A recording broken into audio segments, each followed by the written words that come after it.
அப்போஸ்தலனாகிய பவுல் எல்லாத்தையும் விட்டுட்டு என்னாரு, நான் தரித்திரன்னாரு, நான் ஒன்றுமே இல்லைன்னு சொன்னாரு. அந்த பவுல் யார் தெரியுமா?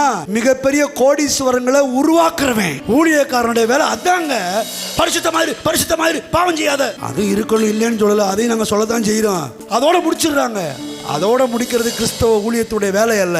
பவுலுடைய வேலை என்ன தெரியுமா? பாவத்திலிருந்து தூக்கி எடுத்து அநேகரை பரிசுத்தமாக்குறது, அநியாயத்திலிருந்து தூக்கி எடுத்து அநேகரை நீதி உள்ளவராய் மாற்றுகிறது, சமாதானம் இல்லாதவனை தூக்கி எடுத்து சமாதானப்படுத்துகிறது, கட்டுண்டவனை விடுதலையாக்குறது, வியாதியஸ்தனை சுகமாக்குறது.